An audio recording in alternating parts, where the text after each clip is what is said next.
on the public hearing on bills on protected areas. Okay. We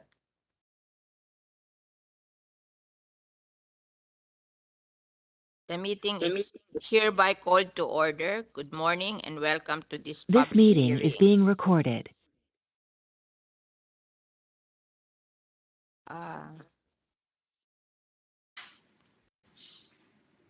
Uh, we acknowledge the virtual presence of Senator Mark Villar, uh, Congresswoman Maria Lucille Nava, Lone District of the Province of Guimaras, Congressman Reynante Arrogancia, 3rd District of the Province of Quezon, and Governor Joaquin Carlos Raman Nava of the Province of Guimaras. We hereby have a quorum, so I will now ask the uh, committee secretary to acknowledge the resource persons present. Good morning, Senator Cynthia Villar. Um, the Committee on Environment, Natural Resources, and Climate Change, together with the Committee on Finance, would like to acknowledge the following resource persons. From the Department of Environment and Natural Resources, we have Forester Francisco B. Feliciano from the Biodiversity Management Bureau. Physically present po from the Office of the Regional Executive Director of the ENR Region 4A or the Calabar Zone. We have Forester Ramil Gutierrez, Forester Herbert Hoot Tamares, and Environmental Planner Jefferson Cruz.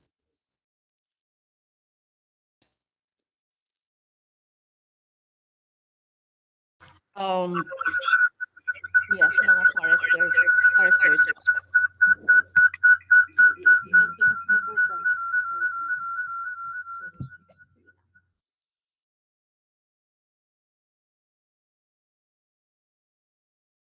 From the Department of Tourism, we have Director physically present. We have Director Sherlyn Zabala Batin, a Regional Director from DOT NCR, Director Crisanta Marlene Rodriguez, Attorney Glyza Sarmiento, and virtually present we have Mr. Mario Daga and Director Joseph Francisco Ortega. From the National Mapping Resource and Information Authority, we have Forester Beata Badadlan. From the DENR Region 1, we have Regional Executive Director Attorney Crizaldi Barcelo. From the DENR NCR, we have Regional Executive Director Jacqueline Kaankan.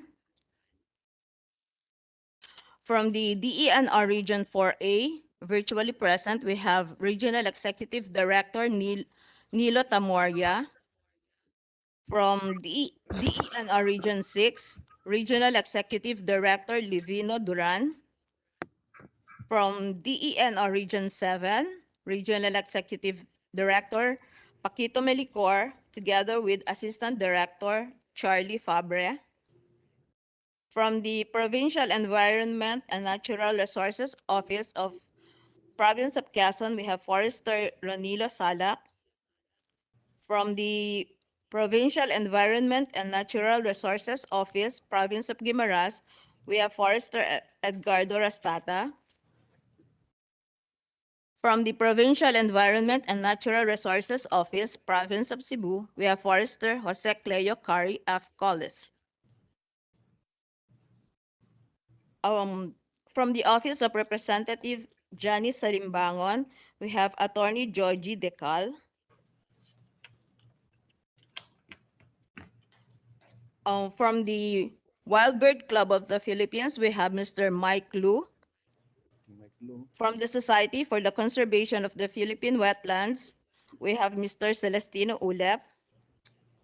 From the ASEAN Biodiversity Center, we have Dr. Marie Cristeri Baleva.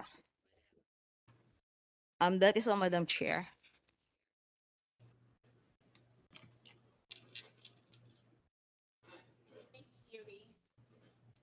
At today's hearing, we are going to tackle 5 bills declaring certain areas in the Philippines as protected areas under the Expanded National Integrated Protected Area System, or INAIPAS, and one bill expanding the area of an existing legislated protected areas.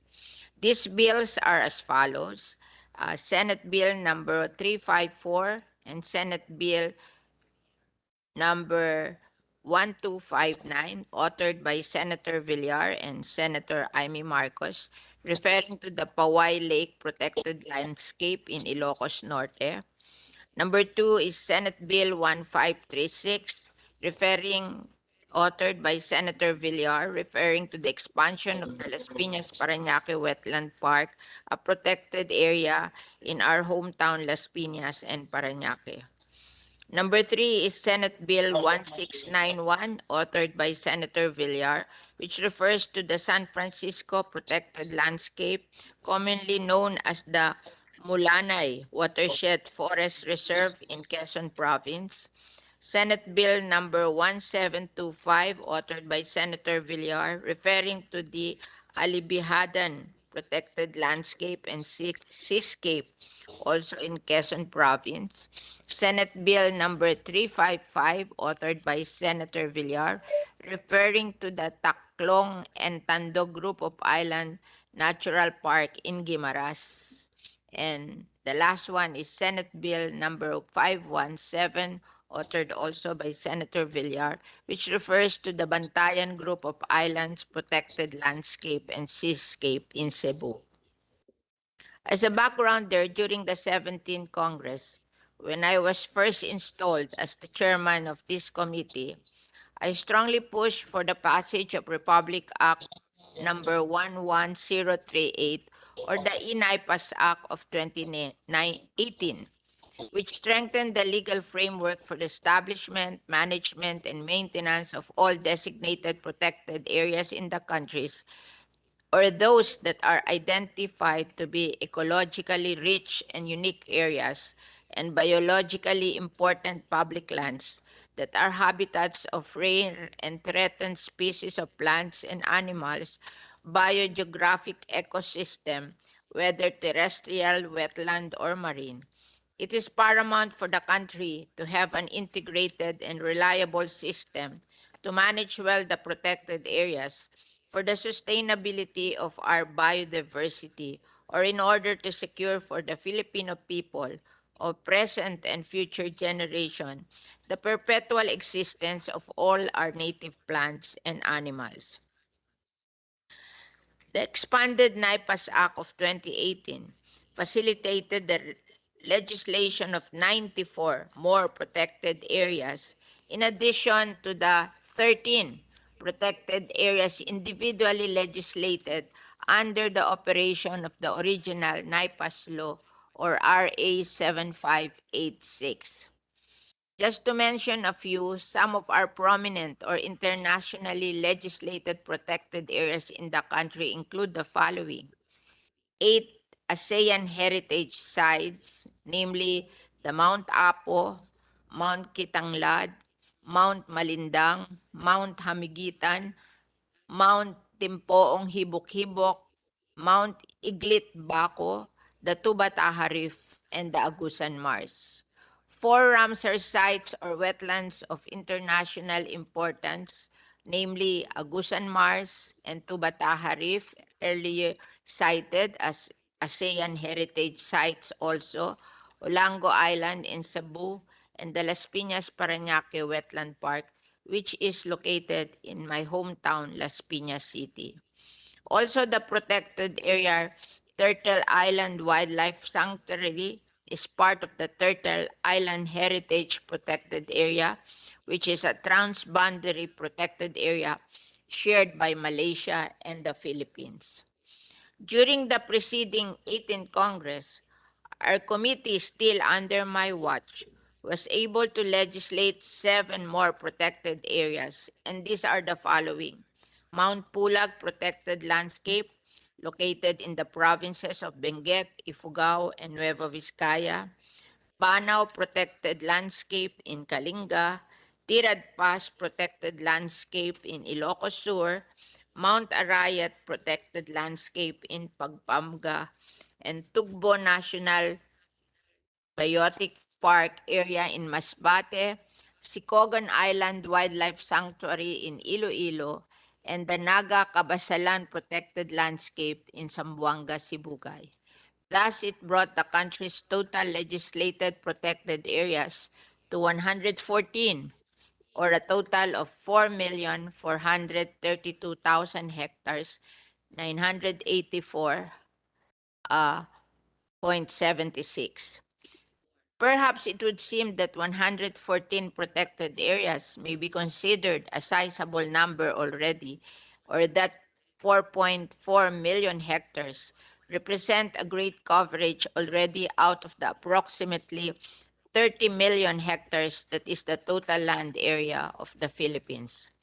But that is not so, as our country is one of the world's 17 mega diverse or biodiversity rich countries, which host two-thirds of the Earth's biodiversity and contain about 70 to 80% of the world's plant and animal species.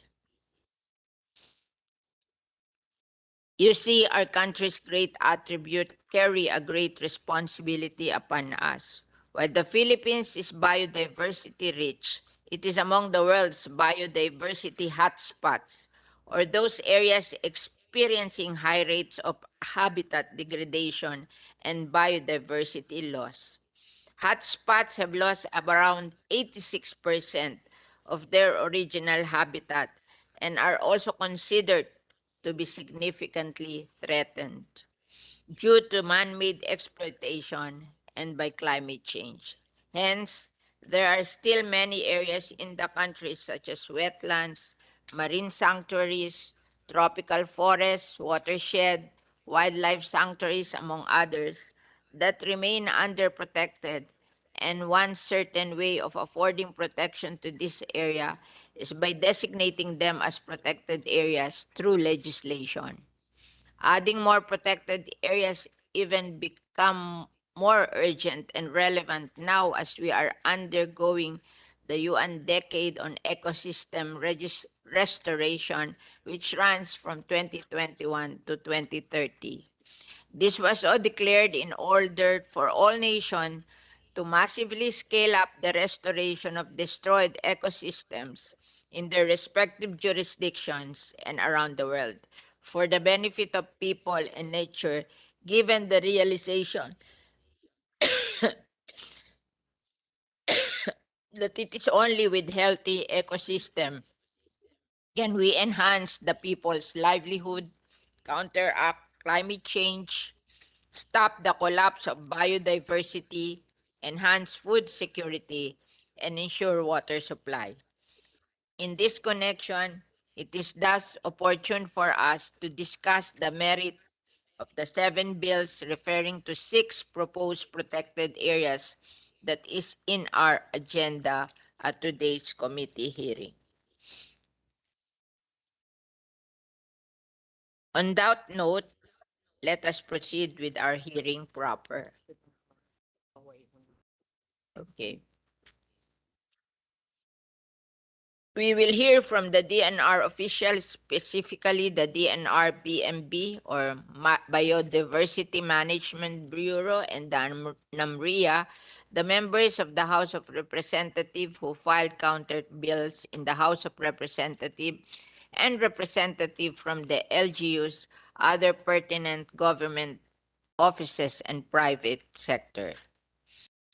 We will start with SB number 354 and SB 1259, the Paoay Lake Protected Landscape Act.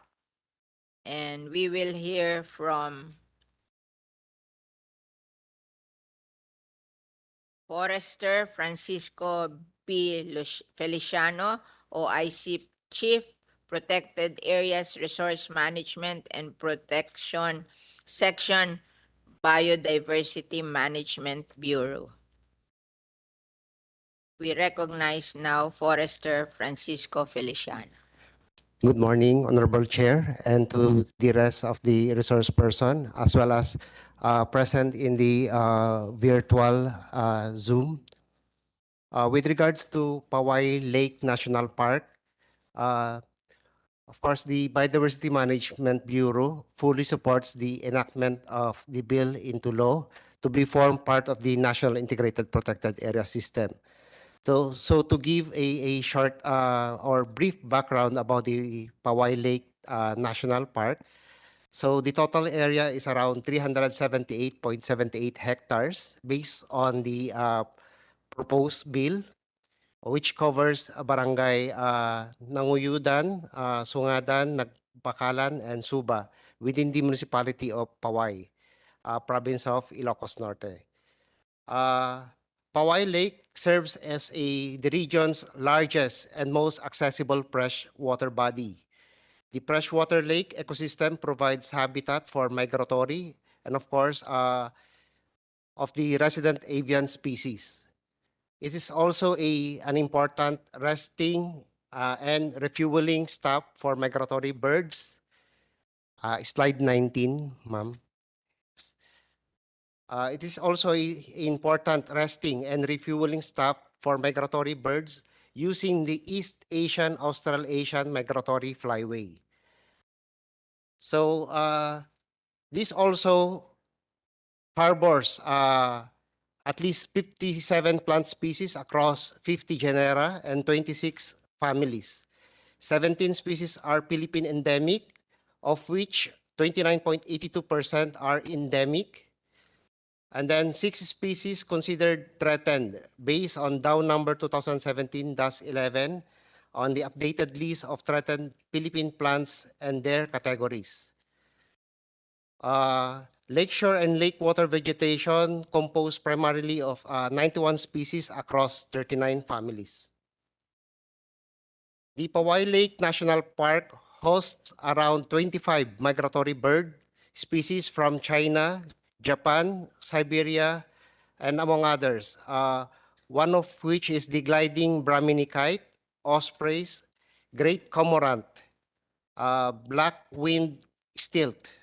The Paoay Lake is the only place in the northern Luzon where massive flocks of Philippine duck or the Anas luzonica, listed as vulnerable by the IUCN, can be observed. Of course, different species of water birds and terrestrial birds are present in the Paoay Lake. Endemic fish species such as the short fin eel, goby fish, mudfish, and silver perch. And of course, about 27 species of zooplankton, wherein 11 rotifers, 8 cladocerans, and 8 copepods. Of course, overlooking the Paoay Lake is the previous official residence of the late President Ferdinand Marcos, the Malacanang of the North.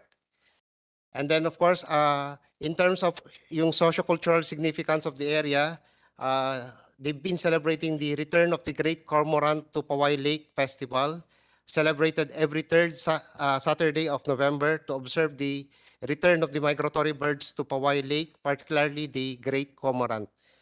Most areas in Paoay are extensively engaged in agricultural activities, including fishing and livestock production.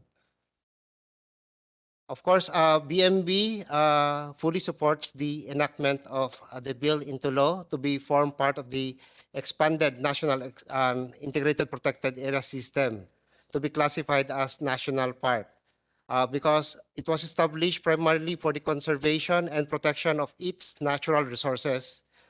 Paoay Lake has been identified as one of the Asian waterbird census sites in Region 1. The protected area serves as habitat for a variety of migratory and resident bird species along with other flora and fauna species.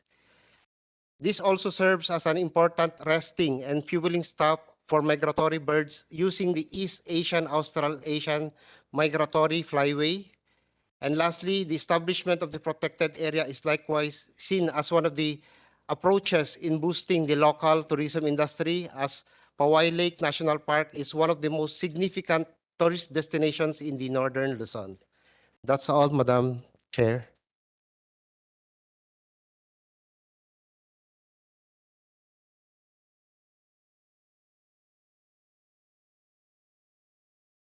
Crisaldi Barcelo, DNR Region 1.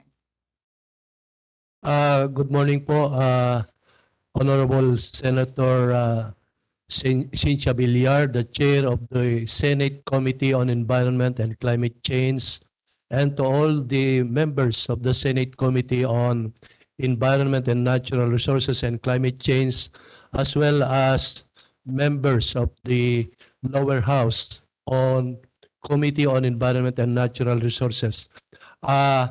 With me, Madam Senator, are my staff in the regional office composed of the Chief of the Conservation and Conservation Development Division, Marlene Racoma, our Section Chief of the Protected Area, Cora Pugal, Attorney Santiago Pagadot. Also with me are my staff at the Provincial Environment and Natural Resources, headed by Forester Victor Davalos, the Penro of Ilocos Norte, the PASO, acting PASO of the Paoay Lake Natural Park, si Ruel Marcelo. Nandiyan din po yung senro natin, si Sally Pungtilan, and the Chief of the Technical Division of Penro Ilocos Norte, Sheila Camagon.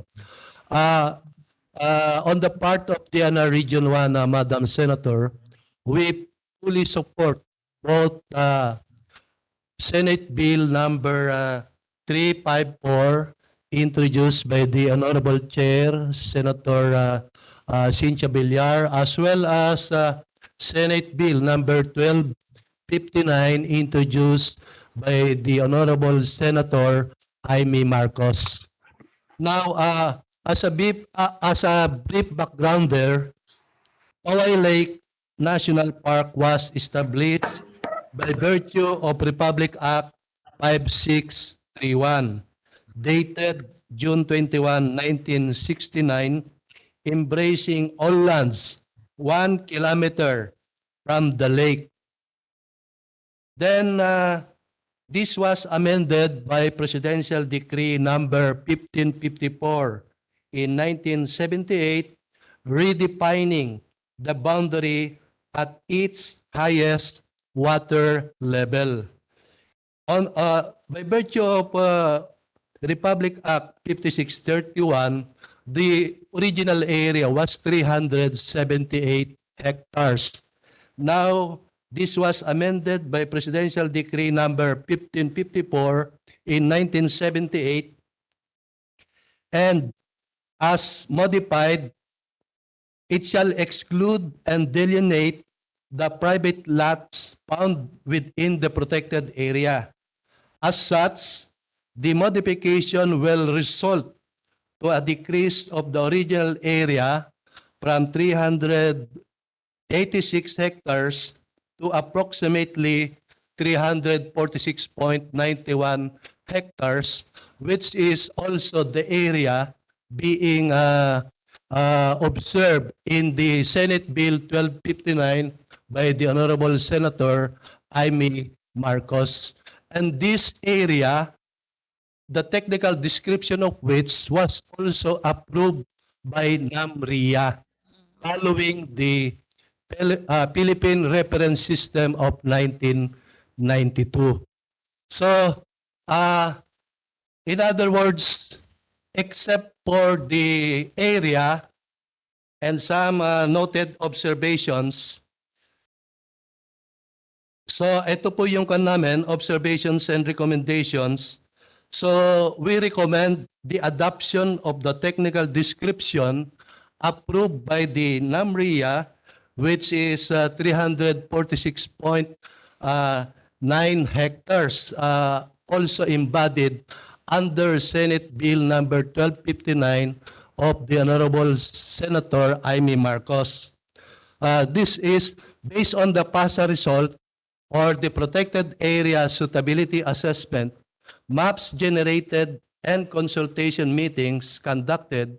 There is a need to modify its boundaries in order to avoid conflict of interest by stakeholders, protect and conserve the resources, as well as to preserve the integrity of the associated biodiversity and ecological systems of the lake. The modification shall exclude, as earlier mentioned, and delineate the private lots found within the protected area.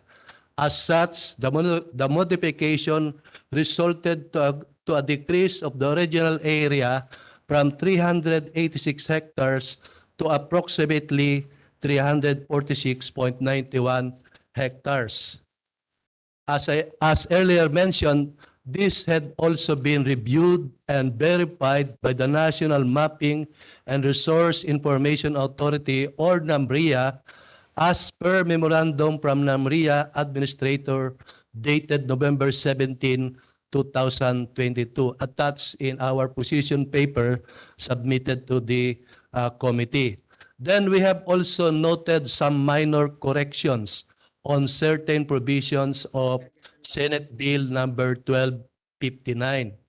Section 12 of Senate Bill number 1259, item B, provides that a fine of not less than 5,000 pesos but not more than 500,000 pesos, or imprisonment from 1 year but not more than 6 years, or both, shall be imposed.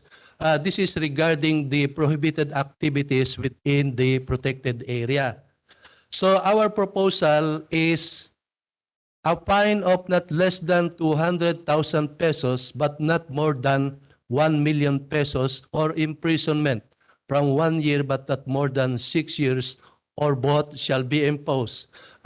This is to be consistent with Section 21B of the Implementing Rules and Regulations of the INIPAS Act of 2018, or RA 11038. Ganun po kasi nakalagay doon sa provisions po ng IRR po ng INIPAS Act, or yung RA 11038.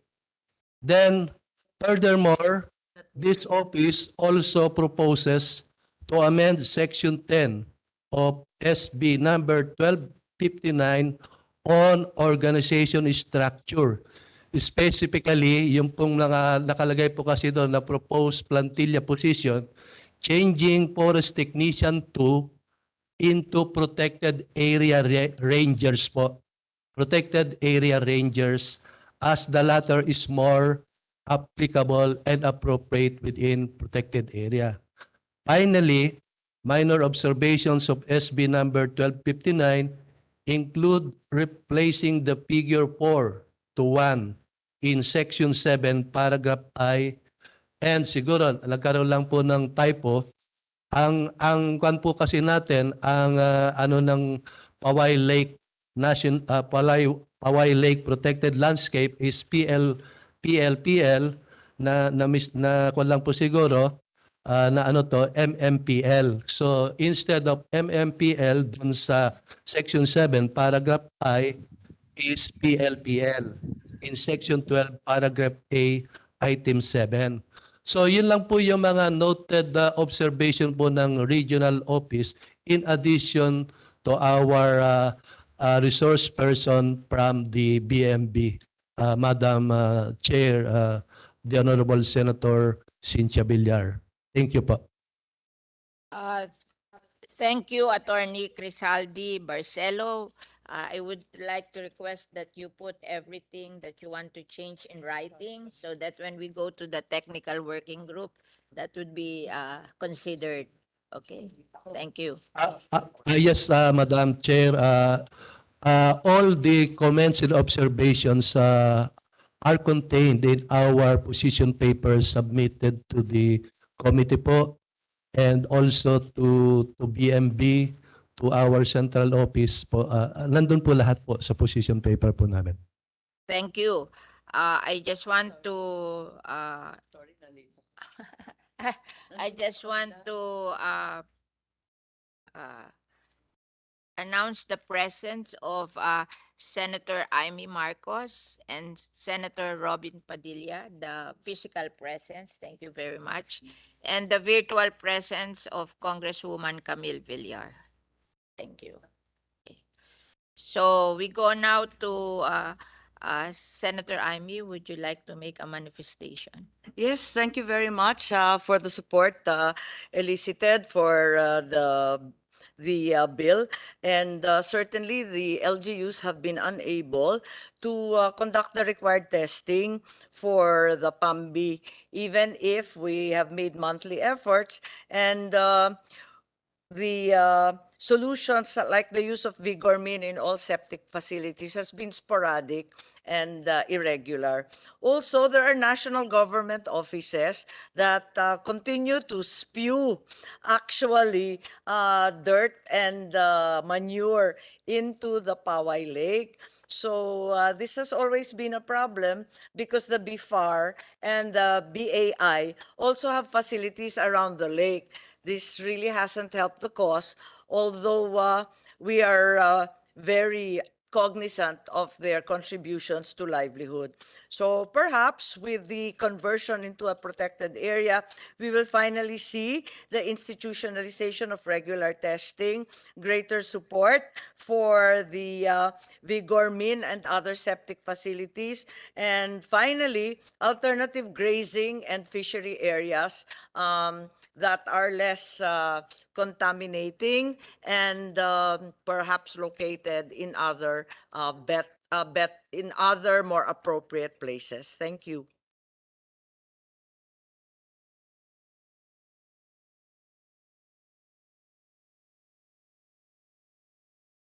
Magandang umaga po, aming ina ng Senado, ang aming pong tagapagtanggol dito, Senator Cynthia Villar, at sa napakaganda po na aming tinitingala, Senator Amy Marcos. Magandang umaga po sa lahat.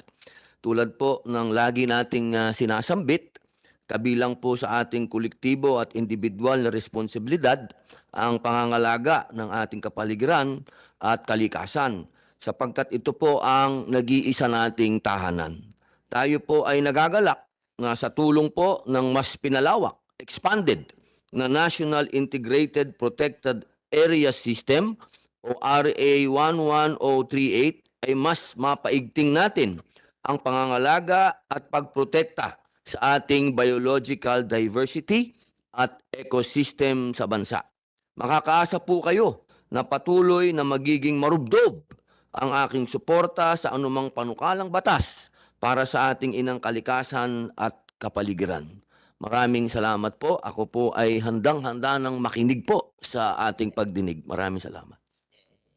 Thank you very much, Senator Robin Hood Padilla. Now we continue. We will hear from the Chief of the Land Classification Division, National Mapping Resource and Information Authority or NAMRIA, Forester Beata Batadlan, virtually.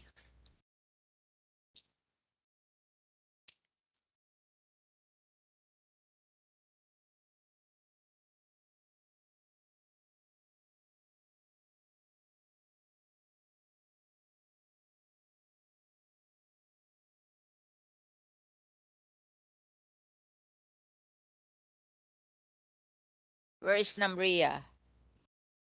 Wala? Okay, we go on to Director Joseph Francisco Ortega, Regional Director, Department of Tourism, Region 1. Virtually. Good, Wala pa? Hmm? good morning, Senator Cynthia Villar, Senator Amy Marcos, Senator Mark Villar, to our House of Representatives, to our family in the DNR. For the DOT Regional Office 1, we have established a bird watching trail around the areas of Paoay and the said areas that is in coverage with the bill. We are now in the procedure of bringing in international birders, hopefully from Taiwan and Japan and from Europe, so that they can see the wonders of the birds that we have there in the province of Ilocos Norte. So far, our market and product development team have been able to create tour packages that tour operators have been selling abroad and domestic, which will increase tourist travel in Paoay and the province of Ilocos Norte. So with that being said, we fully support all the bills and we hope that there would be a very good development within the areas of Paoay Lake so that we can enhance our tourist destinations as well as bring in more tourist arrivals to the province of Ilocos Norte. Thank you very much and good morning. Uh,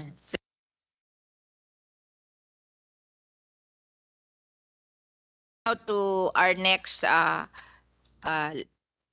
protected area under SB 1536, the expanded Las Piñas Paranaque Wetland Park Act. Oo. So we hear now from Forester Francisco B. Feliciano of the BMB.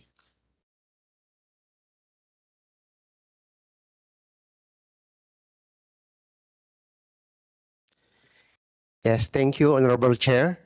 With regards with the proposed expansion of the boundaries for Las Piñas Paranaque Wetland Park, so the total area as per legislation under E-NIPAS Act or RA 11038, we have around 181.63 hectares. And then for the proposed expansion of the Las Piñas Paranaque Wetland Park with a total area of 1,761.87, which exclusive of the existing area of the legislated Las Piñas Paranaque Wetland Park. So this is located in Barangays Manuyo, Uno, Daniel Pajardo, Elias, Aldana, and Ilaya in the city of Las Piñas, and Barangay La Huerta and San Dionisio in the city of Paranaque.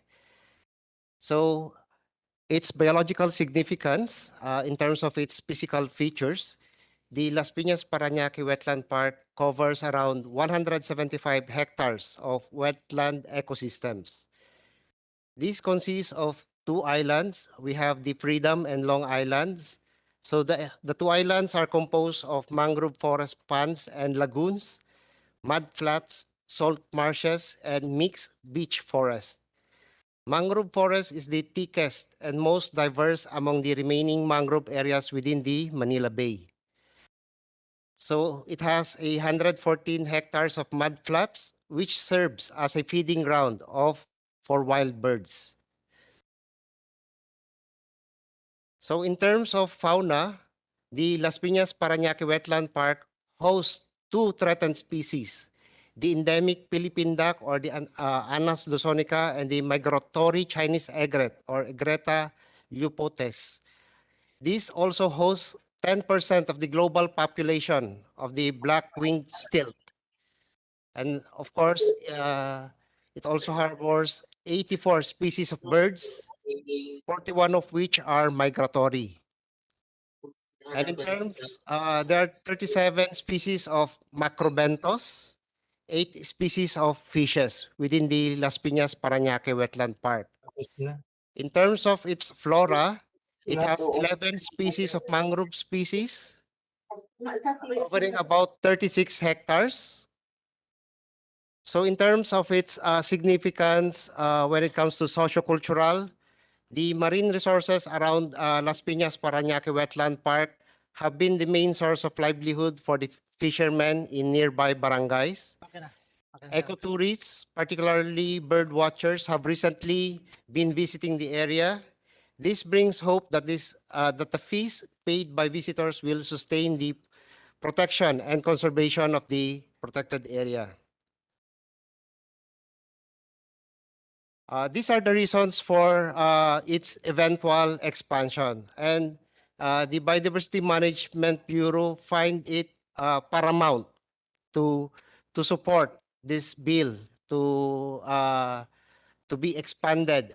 So the shoreline, lagoons, mudflats, and mangrove communities in Las Piñas Paranaque Wetland Park serves as a critical feeding and roosting ground for the endemic Philippine duck, which is an IUCN listed vulnerable species, along with other resident and migratory water birds.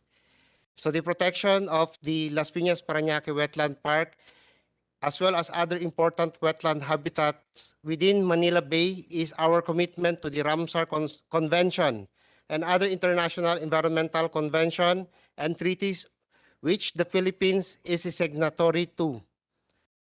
Of course, to enhance efforts to conserve and to promote the sustainable use of internal wetland and other coastal habitats of importance of migratory species worldwide and the overall ecological character of the ecosystems of the Las Piñas Paranaque Wetland Park.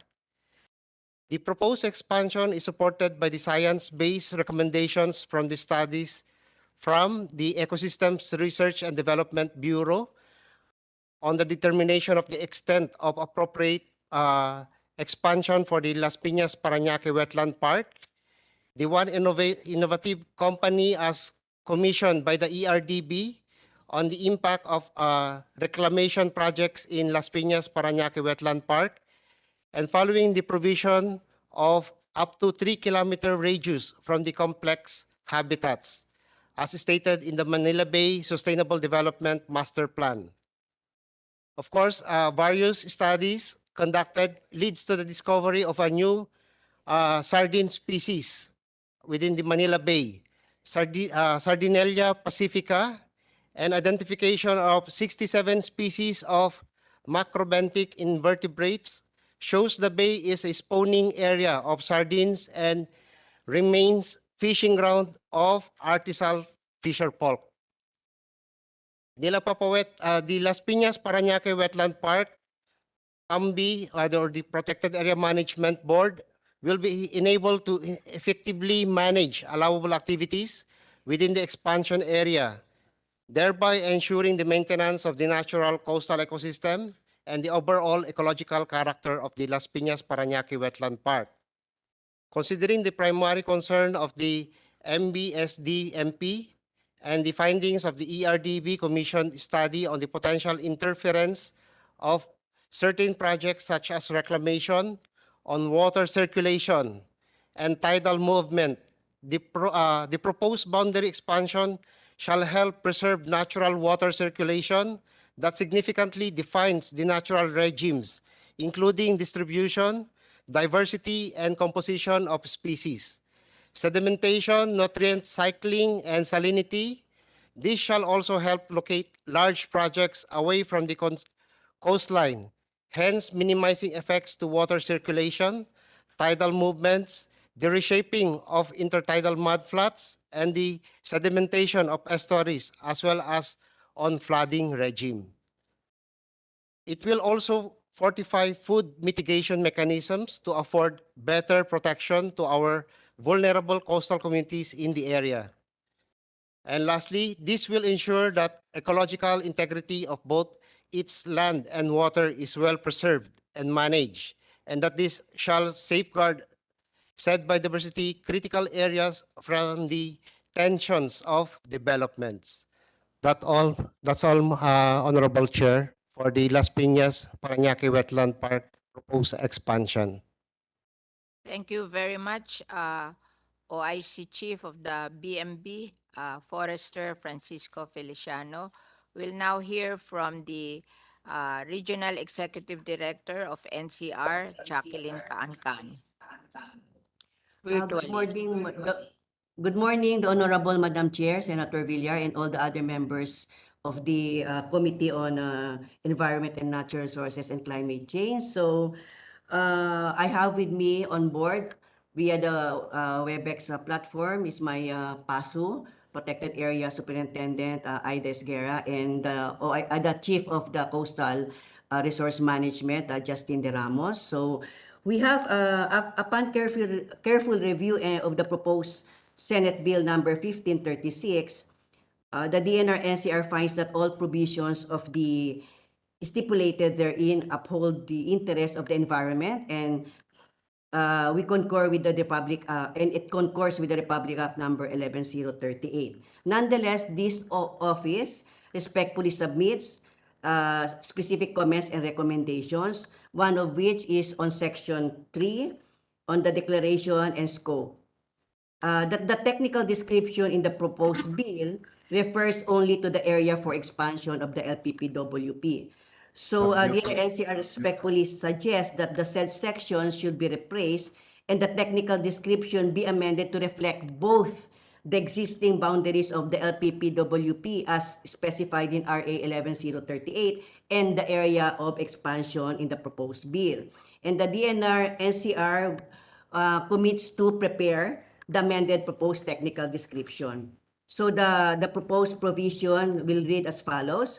Declaration and scope pursuant to and in accordance with the NIPAS Act as amended, Section 5 of RA 11038, specifically the extent of the LPPWP is hereby amended from the word current would be included, the word current, from the current 181.63 hectares into 1,941.750 hectares, extending seaward from its current shoreline.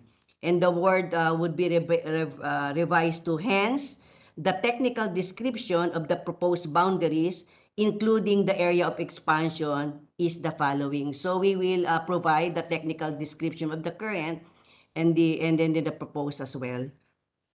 And then on section 4, on the transfer of title, the boundaries of the expansion would also cover portion of the land under the TCT number 7311 owned by the PRA, in addition to the lands covered as mentioned in the proposed bill under TCT number 7309 and 73112. In this regard, it would be prudent to include the land covered by the TCT, to mention it, number 7311, among the properties that shall be transferred, as it is within the boundaries of the proposed expansion.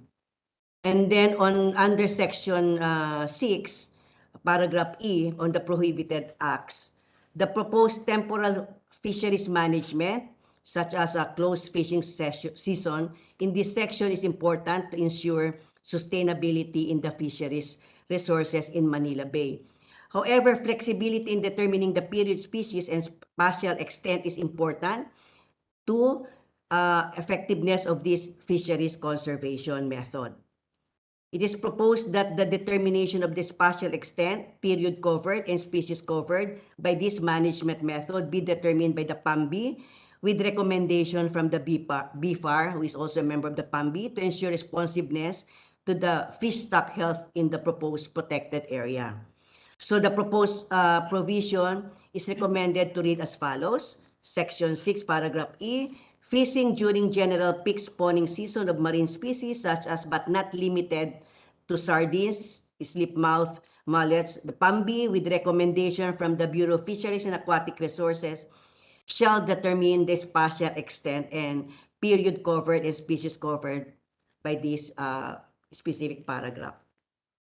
And then lastly, on section 7, the allowable use, the expansion adds 1,761.87 hectares, extending seaward from LPPWP's current shoreline. Portion of the expansion area might be a part of a navigational routes, which needs to be still verified in Manila Bay. So this there is a need to consider as well in the allowable use or in the prohibited use for that matter. Thank you, Madam Chair.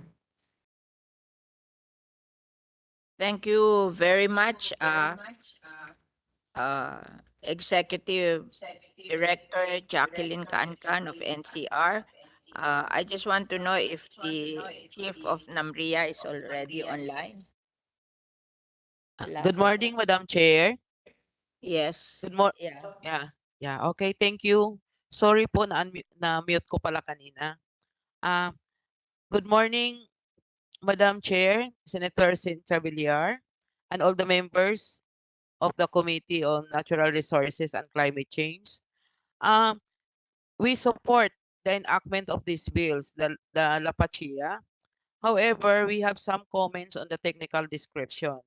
But Director Cancan already mentioned that they will submit the new technical description covering the Las Piñas Paranaque Wetland Park. So we will wait for their technical description and then we will check for it. Thank you, Madam Chair.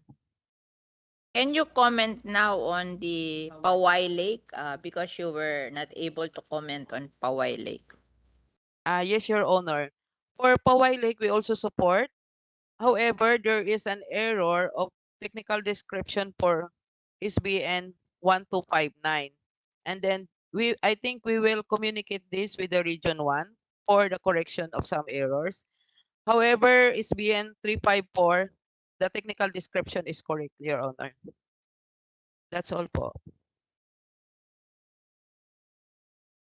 Thank you very much, Namria. We recognize now the uh, Department of Tourism, NCR, represented by Director Charlene Zabala Batin.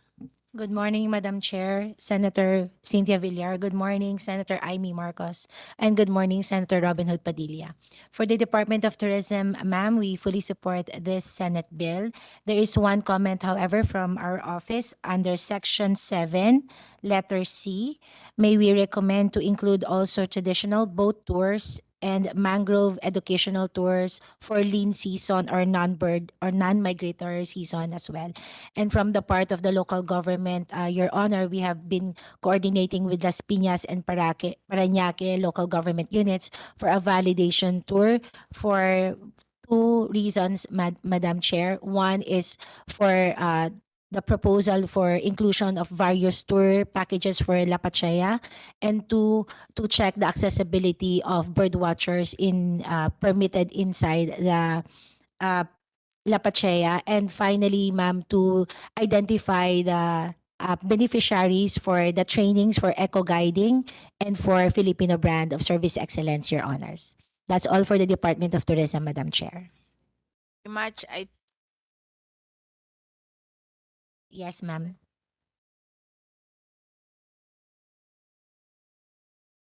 consult the PAMBI, then you are consulting everyone. Okay. Yes, Madam Chair. Thank you. Congresswoman Camille Villar, the representative from Las Piñas City and the principal author of the counterpart bill in the House of Representatives. Thank you very much, and good morning, Madam Chair, Senator Cynthia Villar. Good morning also to Senator Amy Marcos, Senator Robin Padilla, Senator Mark Villar, my colleagues in the House, Representative Lucille Nava and Representative Renante Arrogancia, and to all the other resource persons and members of DENR. Good morning.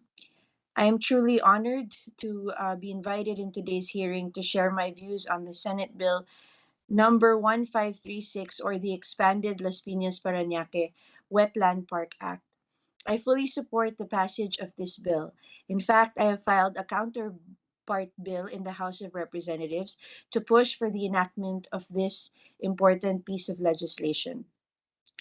These proposed measures are part of our commitment under the Ramsar Convention and are intended to promote the conservation and wise use of wetlands pursuant to our Constitution. The Las Piñas Paranaque Wetland Park is a legislated national protected area by virtue of Republic Act number 11038, or the Expanded National Integrated Protected Area System, ENIPAS Act of 2018, and a declared wetland as it provides invaluable support to both human and wildlife population. The Las Piñas Paranaque Wetland Park and its ecosystems will be better conserved with a buffer zone that will broaden the scope of protection, ensure the integrity of its ecosystems, and ensure the free flow of water coming from Paranaque River and Las Piñas River, ensuring the hydrological flows that existing biodiversity in the area depend on. The expansion and conservation of the Las Piñas Paranaque Wetland Protected Area will also help us ensure that the ecological integrity of both its land and water is well preserved and managed, and that this shall safeguard said biodiversity critical areas from the harmful effects of reclamation projects in adjacent areas. In addition, the proposed 3-kilometer seaward expansion from the current shoreline boundary shall greatly enhance conservation efforts and will ensure the following: the maximization of protection of mudflats and shallow water habitats in the area. It that the Las Piñas Paranaque Wetland Park Protected Area Management Board, or PAMB, be enabled to effectively manage allowable activities within the expansion area. The proposed boundary expansion shall help preserve natural water circulation of rivers and estuaries, and that the flood mitigation mechanisms to protect the vulnerable coastal communities in Las Piñas and Paranaque cities shall be fortified. Also, the expansion of the coverage of the Las Piñas Paranaque Wetland Park will strengthen our defense against loss of biodiversity and climate change. So, in behalf of my constituents in Las Piñas City, I would like to express my gratitude to your honors for considering this bill, as it will be a great benefit to the people of Las Piñas. Thank you and good morning again to everyone. Thank you, Congresswoman Camille Villar. We now hear from Senator Mark Villar. Good afternoon. Good morning, and I'd like to express my full support to this an act expanding the boundaries of the Las Piñas Paranaque Wetland Park and its vicinities as protected area and for other purposes. I'd like to greet my colleagues in the Senate and, of course, our representatives, Congresswoman Camille Villar, the members of the DNR. I'd like to thank you for taking the time to be here today and express your views regarding this very important bill. And it's very much needed now, especially with the onset of major environmental concerns, disasters such as global warming. It's very important that we preserve these areas so as to help prevent flooding in our communities, so as to preserve the ecosystems that are dwindling. So I think this is a much needed bill, and I'd like to thank everyone who has supported the passage of this bill. And I'd like to reiterate and express my full support, especially being a resident of Las Piñas, an area which will be very affected should this ecosystem be jeopardized in any way. So again, I'd like to express my full support for this bill, and I'd like to thank again all those who have supported its passage. Thank you very much. Thank you, Senator Mark Villar. I just want to acknowledge the presence of Attorney Oposa. Okay. And of course, we want to recognize Mr. Mike Lu, a member of the Las Piñas Paranaque Wetland Park PAMBI and the president of the Wild Bird Club of the Philippines. Hi, good morning, Senator. I just want to make a comment on the introduction of the Environment Committee. It was mentioned that there are 84 species of birds at the LPP, WP. That is a very old data. We now have recorded 150 species. Likewise, with the black-winged stilt, it was mentioned that 10% of the global population can be found there. That should be corrected to 1% of the East Asian flyway population. Also, during the hearing, may I know if we are showing the boundaries of the proposed expansion of the protected areas? I would like to especially look at the map of Paoay Lake, because I have been there before. And I actually have met a senator who was then Governor Amy Marcos during the return of the Great Cormorant Festival many years ago.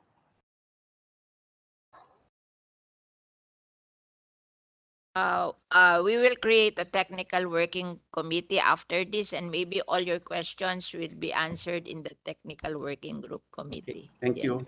Thank you very much.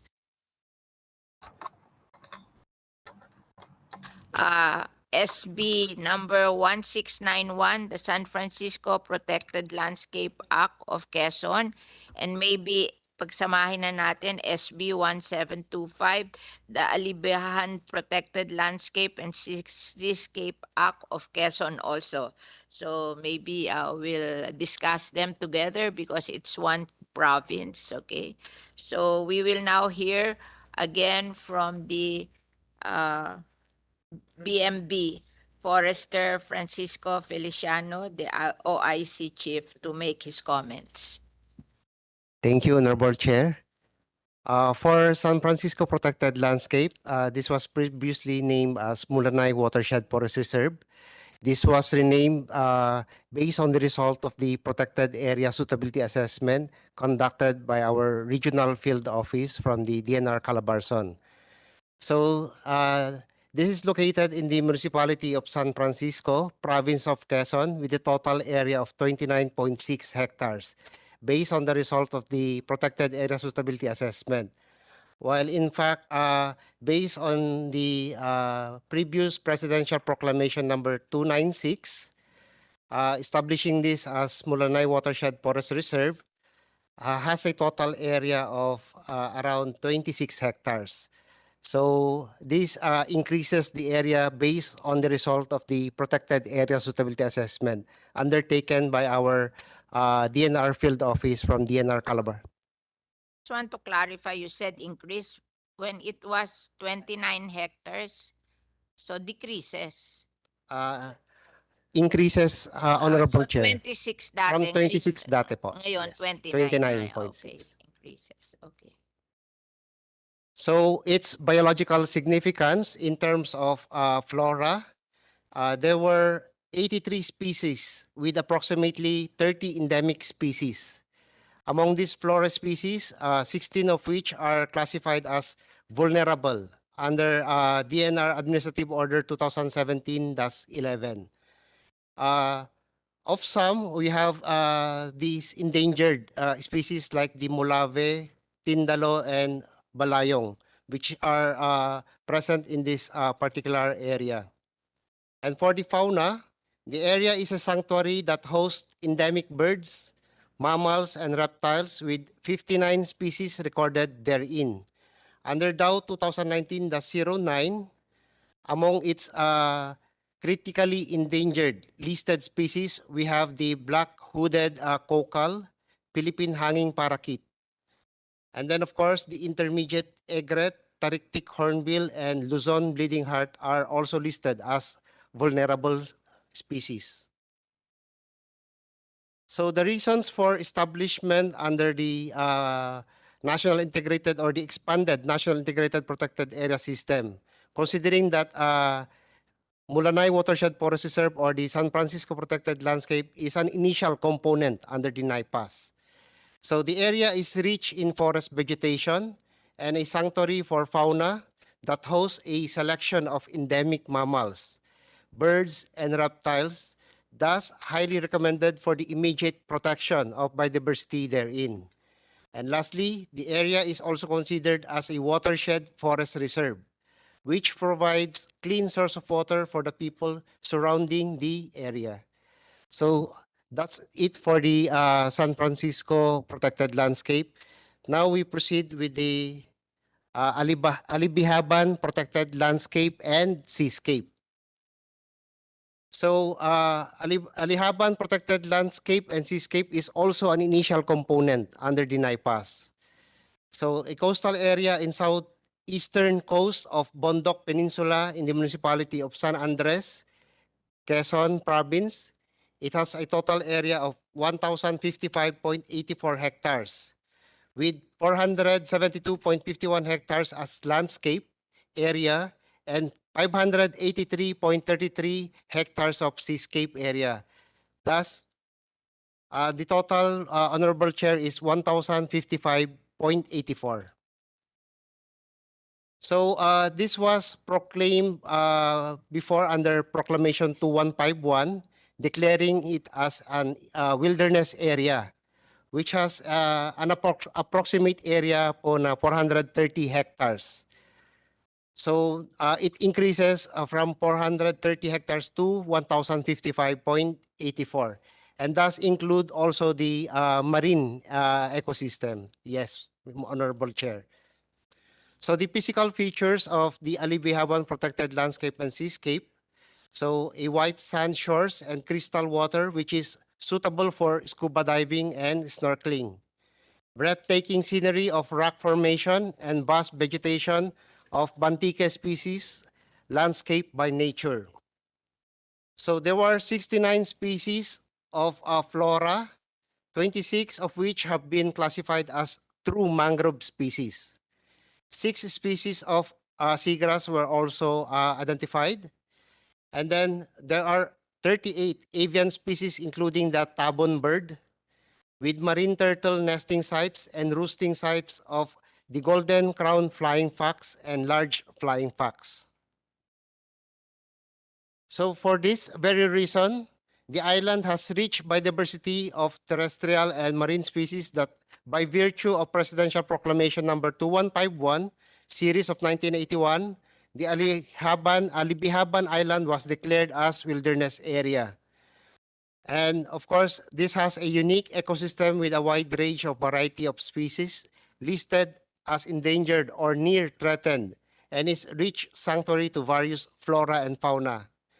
And lastly, Alibijaban Island is also considered as a key biodiversity area. So, Honorable Chair, and for the rest of the Committee on Environment, Natural Resources, and Climate Change, the Biodiversity Management Bureau fully supports the passage of the San Francisco Protected Landscape and Alibijaban Protected Landscape and Seascape to be form part of the expanded National Integrated Protected Area System and to be classified as national park. That's all, Madam Chair. Thank you, Forester Francisco Feliciano. We now hear from the representative of the 3rd District of Quezon, the author of HBN 3918, Representative Renato Arrogancia, virtually. Good morning to Honorable Senator Cynthia Villar, to Senator Mark Villar, to Senator Amy Marcos, and to Senator Robin Hood Padilla, and to my fellow members of the House of Representatives, Congresswoman Camille Villar and Congresswoman Lucille Nava. The Secretariat of the Senate Committee on Environment, Natural Resources, and Climate Change, to the Committee on Finance, fellow workers in government, and stakeholders of the environment present today. I wish to express my gratitude to the chairperson of this committee, Senator Cynthia Villar, for filing Senate Bill number 1691 and 1725, which seeks the declaration of the protected landscape seascape in the municipality of San Francisco, Quezon, and municipality of San Andres, Quezon. I have likewise filed House Bills number 3918 and 3919, which are of similar nature in the House of Representatives. Both bills were approved and passed in the House of Representatives Committee on Natural Resources last November 9, 2022. These bills are important significance to the people of Bondoc Peninsula as it seeks to provide parameters of environmental protection, biodiversity, conservation, and delivery of vital ecosystem services.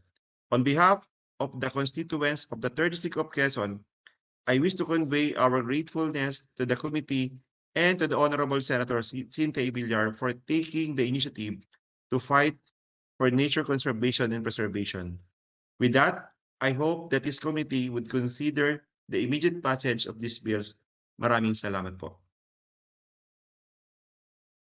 Thank you very much, Representative Arrogancia. We now hear from the Provincial Environment and Natural Resources Officer, Province of Quezon, Forester Ronilo Salak.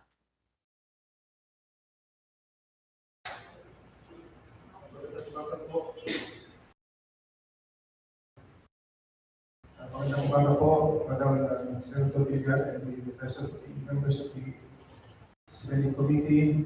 The province of Quezon would support the proposed 2 bills na nakasama po ngayon sa Senado at inaasahan po na lahat po ng tulong na ibigay po ng probinsya ng Quezon. Hindi po ito staff ang sinusuporta po sa basis po ng bill.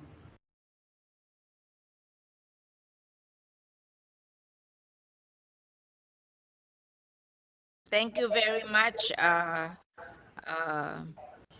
the Provincial Environment and Natural Resources Officer of Quezon. We now hear from the Senro of Catanawan, Quezon, Forester Ramil Gutierrez. Morning. Hello po. Thank you po. Good morning, Madam Chairperson, Senator Villar. From the members of the committee, Senator Amy Marcos, Senator Robin Hood Padilla, and other members of the committee, as well as the DNR, my DNR family. With regards to the proposed bill on the passage for the legislation of the San Francisco San Francisco Watershed Forest Reserve and Alibijaban Protected Landscape and Seascape. The CNR office is fully support for the passage of this bill. And then for some comments on the under Section 5, which is include the Seascape, change the beginning at the point mark on the map from north 70 degrees, 29 minutes, 43 seconds east, with an area of 3,662.89, change to north 69 degrees, 9 minutes and 54 seconds east, with an area of 3,694.93. And under section, the same section, number 5, under the Seascape, change the total area from 583.33 hectares to 583.55. And under the section 5 also, na miss po yung technical description for the landscape of the proposed proposed protected area po. So we suggest na to include po yung technical description as included on the House bill of a draft bill of Congressman Arrogancia, Your Honor. That's all po. Thank you very much. We will consider that in our technical working group. I want to hear also the manifestation of OIC Chief Conservation and Development Division, DNR Region 4A Environmental Planner Jefferson G. Cruz.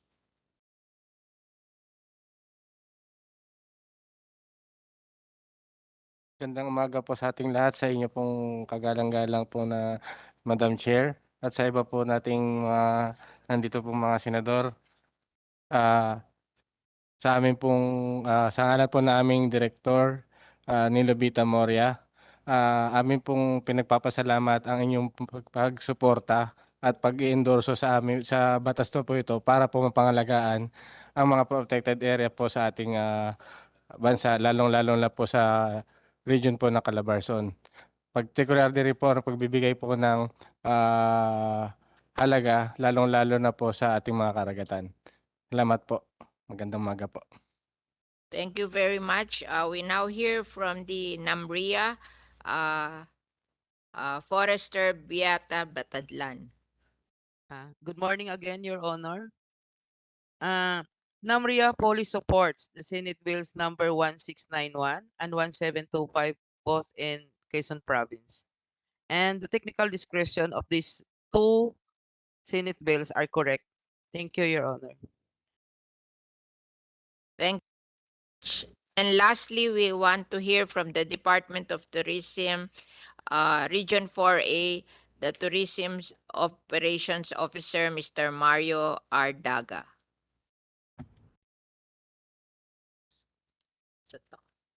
Nandiyan ba? Wala. Wala? Wala. So, hello, good morning. yes, okay.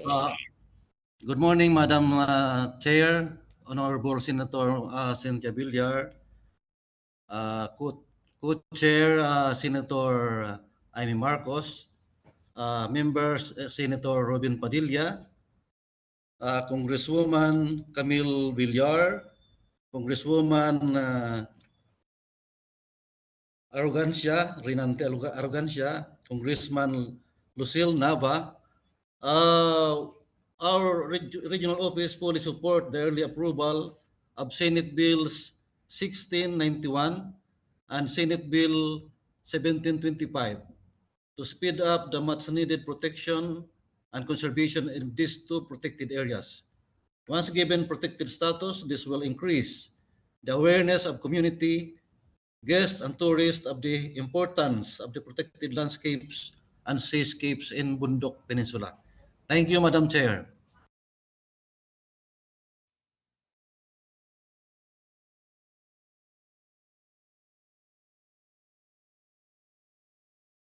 SB 355, the Taklong and Tandog Group of Island Natural Park Act of Guimaras.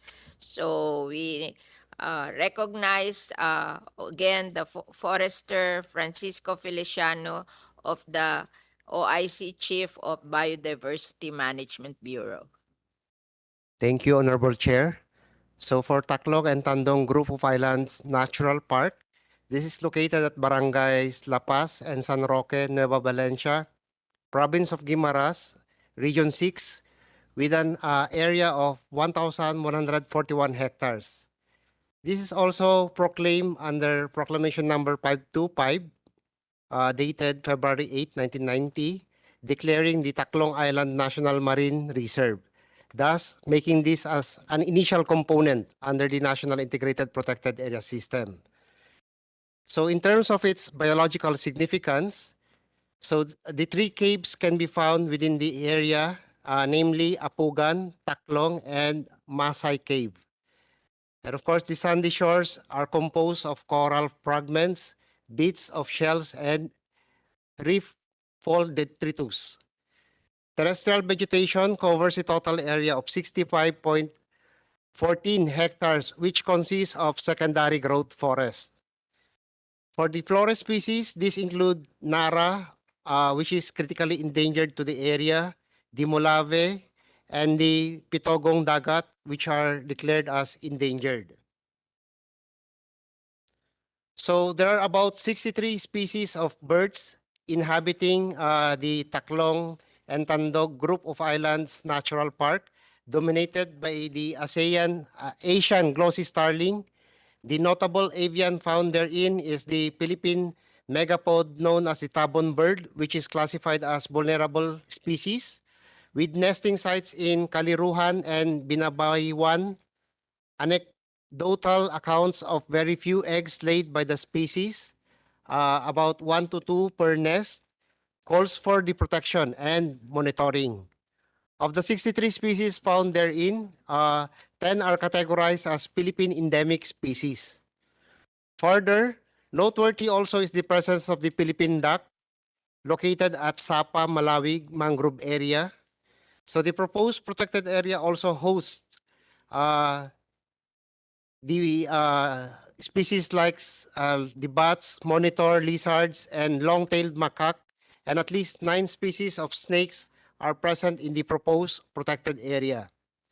This is also a haven for marine turtles such as hawksbill turtle, which is critically endangered, the green sea turtle, which is endangered, olive ridley turtle, which is also declared as endangered, and of course the leatherback turtle, which is also endangered, as well as other marine species like the giant clam.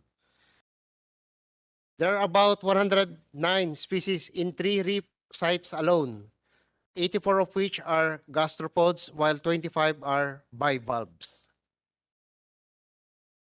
So for this very reason, the Biodiversity Management Bureau supports the passage of the enactment of this bill into law because of these very reasons. The area is rich in biodiversity with its unique beauty and richness of marine and terrestrial species that abound in the waters and around the island, deserve to be established as a natural park, as one of the category under the National Integrated Protected Area System. The coastal and marine ecosystems, such as the mangrove forest, seagrass beds, and coral reefs, provide the adequate conditions for larval dispersal and recruitment habitat. Thus, the area is a haven for fishes and marine turtles for their egg-laying activities and other important marine organisms with high economic value, which calls for the immediate, strong, and sturdy protection of the biodiversity found therein. So, in this effect, the Biodiversity Management Bureau fully supports this bill for enactment into law. That's all, Honorable Chair. Thank you very much, BMB Head. I wish to acknowledge the presence of Senator Francis Tolentino. Would you like to make a comment, Senator? I'm just here to support my chairwoman, my Thank chairperson. you. So we will now hear from Representative Maria Lucille Nava, of the Lone District of Guimaras, virtually to make her comments. Good morning. Good morning to the Honorable Chairman, Senator Cynthia Villar, and to my esteemed colleagues in the Senate, Senator Amy Marcos, Senator Mark Villar, Senator Robin Hood Padilla, and Senator Francis Tolentino, and my colleagues in the House, Senator Camille Villar and Senator Reynan de Arrogancia. To the resource persons and the guests, good morning. I would like to thank the Honorable Chair, Senator Villar, for inviting me in this hearing for Senate Bill 355, to which I am in full support. As what has been mentioned, Guimaras is really blessed with abundant natural resources, but the most precious of which is the Taklong and Tandog group of islands. The whole area houses a very rich ecosystem with remarkable biodiversity, and it is teeming with significant variety of rare, unique, and even globally threatened species of flora and fauna. And it is also the nesting, the breeding, and the feeding grounds of several vulnerable, endemic, and endangered species of animals. So hence, we are in need of significant support for the continued protection, conservation, and management of this very important jewel of our province. This representation has filed this bill in the 18th Congress and was approved on third reading and was already transmitted to the Senate last February of 2022. However, due to time constraints, the bill did not materialize. So, being now recognized as an outstanding NIPAS MPA last 2017, this further fueled me or this representation to refile the bill this 19th Congress as House Bill 3695, elevating the status of our marine reserve to a natural park in order to further strengthen the protection of this very important biodiversity. So House Bill 3695 is already approved in the House Committee on Natural Resources as well as the Committee on Appropriations this January 2023, and only awaiting final signatures and review. So in behalf of the people of Guimaras, I would like to thank the Honorable Senator Cynthia Villar, Chairman of the Committee on Environment, Natural Resources, and Climate Change, as the author of this counterpart Senate Bill 355. And I am confident that this will ensure the swift passage of this very important measure for the people of Guimaras. Thank you so much, and good morning. Thank you very much, Congresswoman Lucille Nava of Guimaras. We want to hear now from the Governor Joaquin Carlos Raman Nava, MD of the province of Guimaras. Good morning, Your Honors, Madam Chair, Senator Cynthia Villar, and the honorable members of the committee, Honorable Senator Francis Tolentino, Senator Amy Marcos, and Senator Robin Padilla, and Senator Mark Villar, the members of the House of Representatives. On behalf of the local government of Guimaras, we would like to manifest our strong support to Senate Bill 355, as we did with the House Bill 3695. Likewise, we would like to extend our sincere appreciation to the Honorable Chair for the initiative of filing Senate Bill 355, bringing near the realization of upgrading the status of Taklong and Tandog group of islands a richly biodiverse area from a marine reserve to into a natural park. Thank you very much, Madam Chair. Thank you very much, Governor Raman Nava.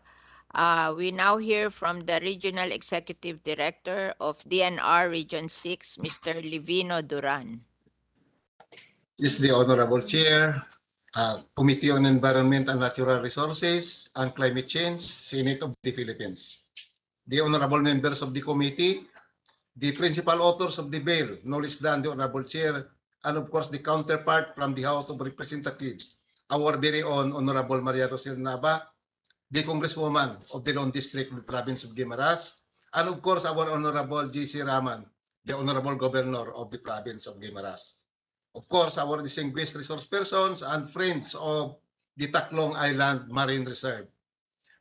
With me are the PNR officer of the Province of Guimaras and of course the technical staff who participated on the preparations of the technical documents to support the enactment of the bill.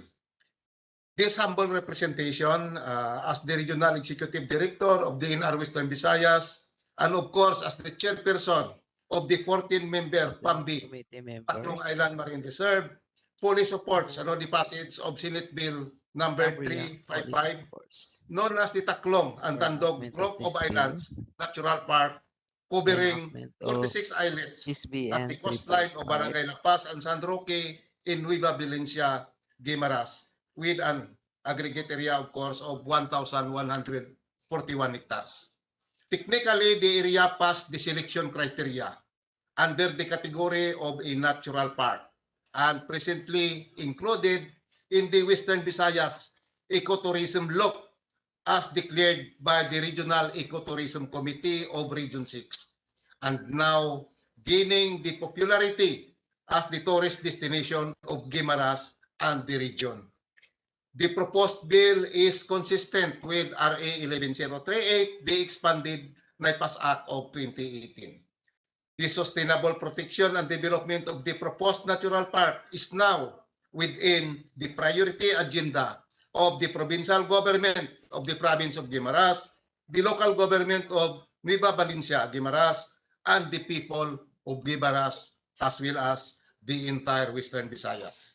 Thank you very much, and we fully support the bill number 355. Thank you very much.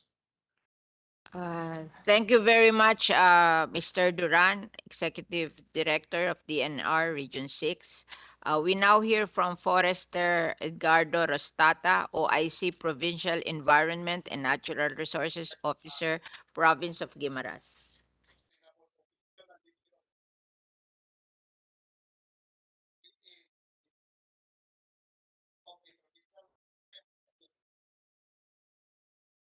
Di madinig. Uy. Di madinig. Di madinig. Should unplug the. You cannot be heard, You should Mr. unplug Rostata. your headset. You cannot be heard. There's something wrong with the sounds. Sa kanila ba? Okay, you can use this. Palit ng headset. Yes, good. Mic na lang po siya. Mag-mic na lang. Okay. Hello. Okay, you're okay now. Yes, ma'am. Of course, thank you for this opportunity. Of course, we truly support the DNR Penro Guimaras for the bill of Congresswoman Ma'am Villar, and of course with the Senate Committee on Environment and Natural Resources, and of course of Climate Change, and of course the other members of the Senate Committee. DNR Penro Guimaras truly supports the bill enacting the Taklong Island Natural Park into a Taklong and Tandog Group of Islands Natural Park in the province of Guimaras. This will help to sustain the efforts that we started in Tilmar since its proclamation in 1990, and of course this is timely because tomorrow will be the 33rd anniversary of the Taklong Island Natural Park. Second, this is one way of supporting the efforts of the LGUs and of course other national government agencies to truly protect and conserve the protected area. And of course, this has passed the congressional committee, and of course, this bill has already been forwarded to the Senate. And of course, Taklong Island has a 14 functional protected area management board, and PA has its own approved general management plan. We have our own ecotourism management plan. And of course, Taklong Island has been designated as one of the best tourism destination in Region 6. So Penro Gibaras truly supports the bill enacting the Taklong Island Natural Park into a national park. And of course, congratulations to all of us, and with all the support, of course, with our governor and mayor of Nueva Valencia and our congressman, and of course, the LGUs surrounding and supporting the bill for this protected area, the Jewel Island of the province of Guimaras. Thank you and congratulations to all of us. Good morning.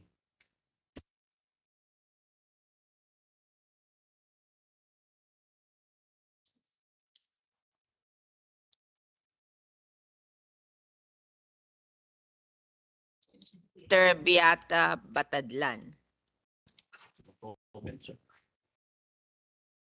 Good morning again, Madam Chair, Senator Cynthia Villar, and the rest of the committee members. NAMRIA supports SBN 355, referred to as the Taklong and Tandog Group of Islands Natural Park in Guimaras Province. With regards to the technical description indicated in the bill, it is found to be correct and in order. Thank you, Your Honor.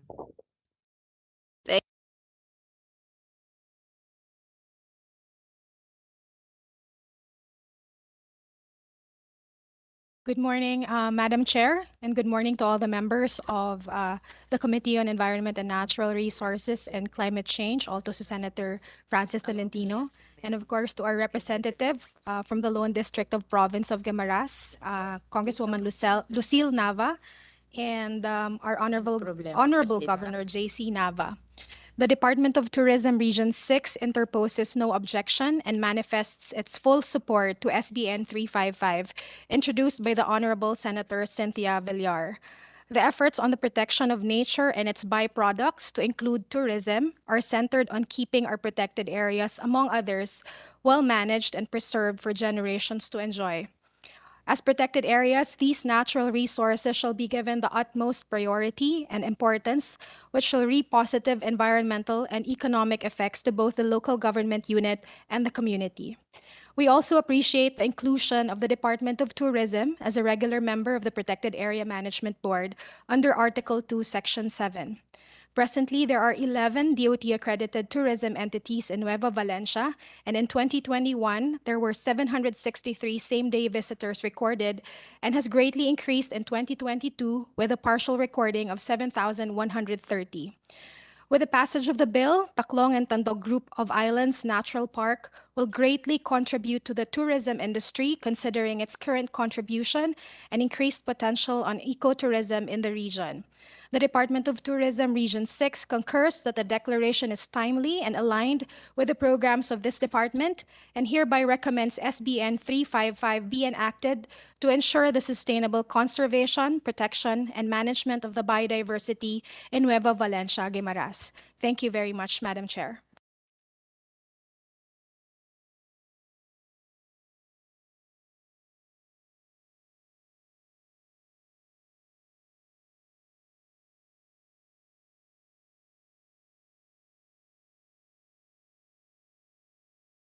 Thank you very much. We now want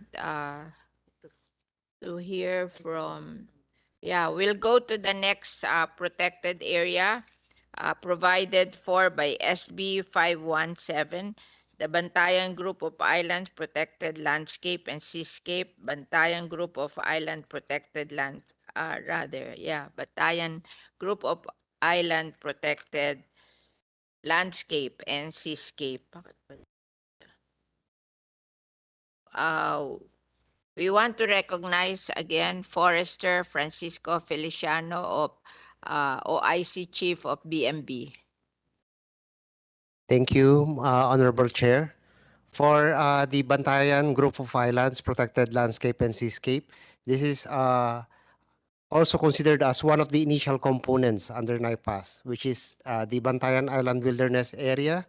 This was proclaimed by virtue of Proclamation number 2151 dated December 29, 1981. So Bantayan Group of Islands is strategically located along Canyon Strait.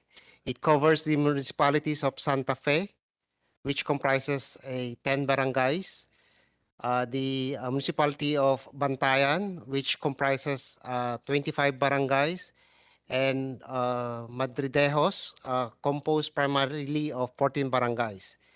Indicative location sketch of the area lies between the latitude 11 degrees, 2 minutes and 0 seconds, and 11 degrees, 21 minutes, 5 seconds, and longitude of 123 degrees, 36 minutes, 0 seconds, and 124 degrees, 55 minutes, 0 seconds. Bantayan Island Wilderness Area has a conservation status within this is considered as one of the biogeographic zones region of the Visayan Sea, which is rated as extremely high in the list of Philippine biodiversity conservation priorities. This means that areas within the said biogeographic region supports a large number of unique species, and it's recognized as one of the centers of biodiversity.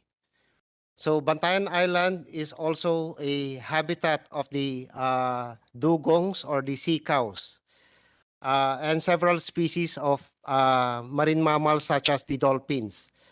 This is also considered as a critical wetland area, which serve as a staging post for migratory shorebirds during migration season. And of course, declaring the Bantayan Island will have a great potential for ecotourism. This is one of the best dive spots and batting areas in the province of Cebu. And of course, the conservation of the wetland area, which is a highly diverse ecosystem. So importance of legislating this proposed Bantayan Group of Island Protected Landscape Seascape would eventually prevent further scouring of the shorelines, which resulted from sand mining, mangrove cutting, and rampant conversion of foreshore areas into beach resorts and other unfavorable tourism activities and infrastructures. It is also good to note that the bill comprises around 14 blocks of mangrove forest, having a total area of 563.62 hectares, one elevated area for water recharge, having an area of 539.94 hectares, and 3 parcels of seascapes, having a total area of 41,800.31 hectares, having largely total area of 42,903.92 hectares. So before I manifest my support to this bill, I would like to take this as a privilege for me meeting in person one of the champions for Bantayan Island Wilderness Area, Attorney Oposa. And personally, I was one of the composite team validated Bantayan Island way back on calendar year 2015, if I'm not mistaken, when I was with NAMRIA at that time then. There was a composite team created by DNR to take actions based on the vigilance effort of Attorney Oposa to conduct a massive validation of what was happening in Bantayan Island Wilderness Area. And it is a reality in the making na at this venue, it passes through Senate, the passage of this bill into law. For this effect, the Biodiversity Management Bureau, personally, I would like to support the enactment of this bill into law to be formed part of the expanded National Integrated Protected Area System and to be classified as national park. That's all, Honorable Chair. Thank you. Thank you, Forester Francisco Feliciano of BMB. We now hear the Chief of Staff of Congresswoman Janice Salimbangon, Attorney George Decal. Online. Good morning, Madam Chair and all present. Allow me to read the message of my principal, Congresswoman Janice Salimbangon of the 4th District of Cebu. Good morning, Madam Chair, Senator Cynthia Villar. I am very much elated that Madam Chair, Senator Cynthia Villar has sponsored this measure. This measure has long been awaited by the people in Bantayan Island, which comprises of the municipalities of Santa Fe, Bantayan, and Madridejos. The passage of this measure will propel the ecotourism development of Bantayan Island and at the same time better protect the environment and Mother Nature. There are varying provisions in the bill that I filed in Congress with that of this measure, most specifically regarding the parcels of Seascape, but I am amenable to adopt the Senate version. Thank you very much, Madam Chair, Senator Sancho Villar, for being the champion in protecting the environment. That's all, Madam Chair. Thank you.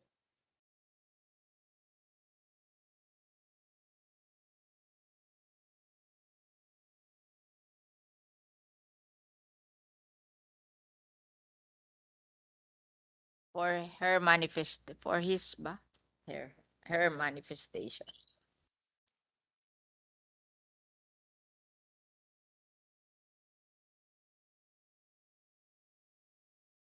Forester Beata Padadlan. Yun. Ah, hello, good morning again, Madam Chair. And Namria, again, fully support SBA number 517 in Bantayan Island. However, upon plotting of the technical description indicated in the bill, we found some errors and inconsistency. So the details of our findings will be included in our position paper to be submitted maybe this week, Your Honor. Thank you. Thank you very much, Forester Beata Padadlan of Namria. We now hear from the representative of Cebu, Governor Gwendolyn Garcia, Attorney Ben Cabrido Jr.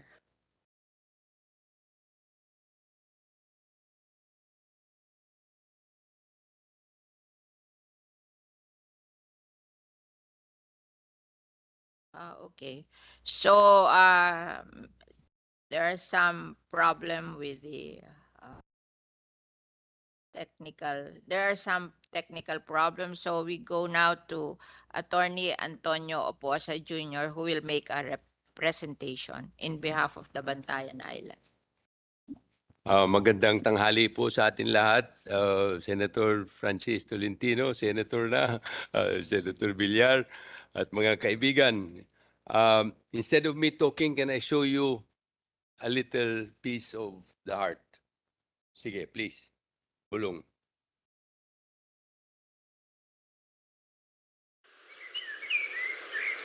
Ayan mo.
that summarizes pretty much the message.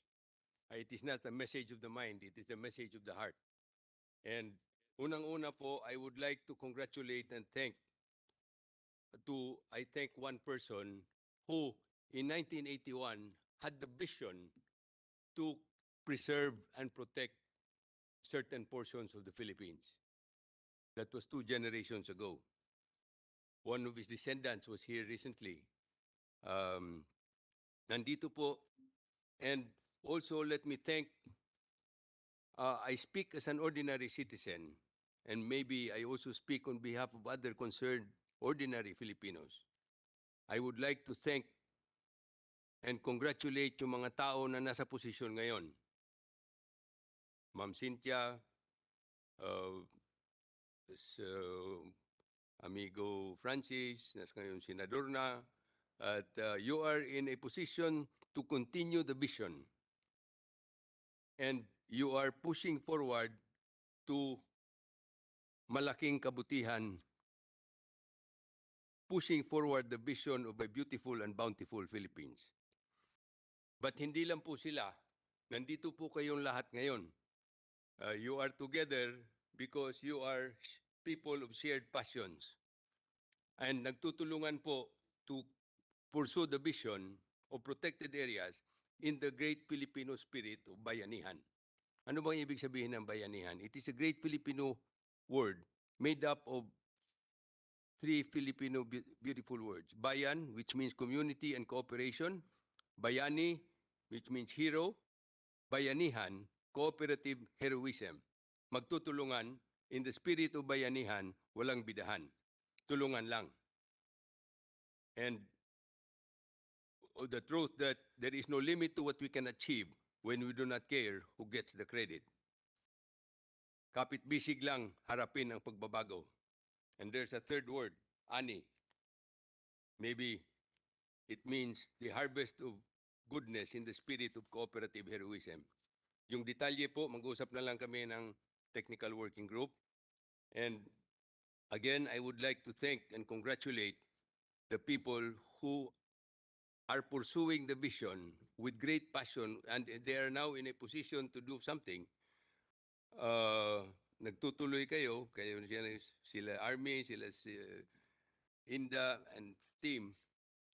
You are pursuing vision and action. Vision without action daw is nothing more than a dream.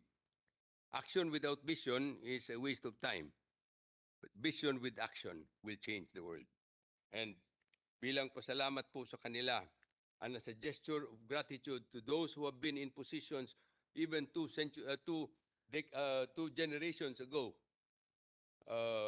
and pursued it, sila FBR, Alcala, and many more. May we congratulate them, and may we offer to them a song. May I ask everybody to please stand up para you stretch your legs, and please sing this with us.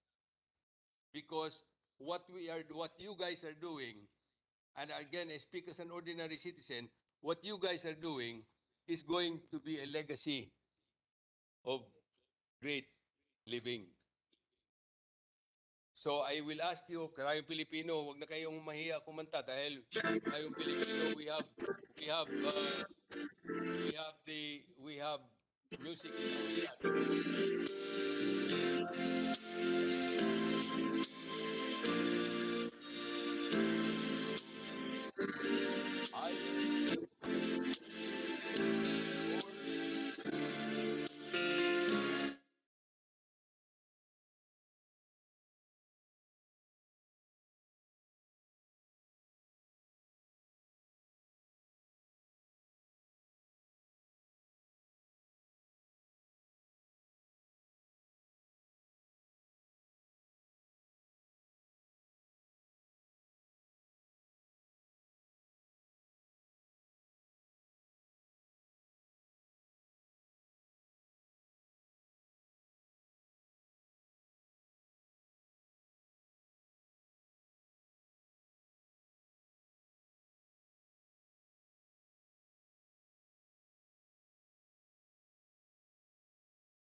Maraming salamat.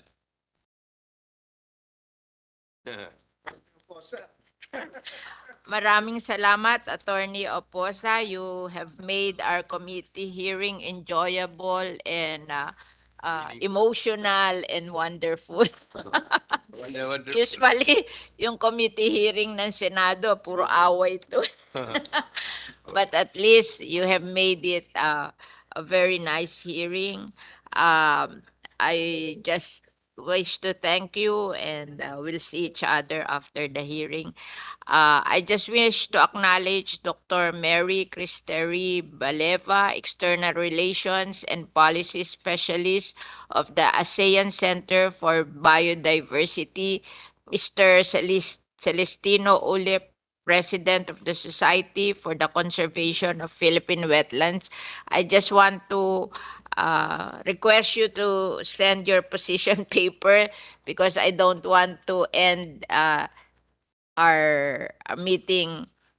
I didn't know that we will sing, so it's a nice end to our meeting. So we will have a technical working group. Maybe you can join our technical working group and submit your position paper to our committee. Okay. Thank you for coming, Dr. Baleva. And I wish to thank all our resource person and guests who have shared valuable information and views on the bills discussed. The committee will be forming a technical working group to fine-tune the bills to be reported out by the committee.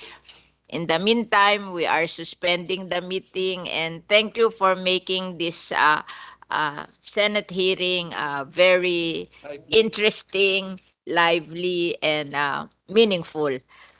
Thank you, Mr. Oposa, Attorney Oposa. Kapitbahay ko po siya sa Las Piñas. Isang makalikasang tanghali sa ating lahat. Thank you very much.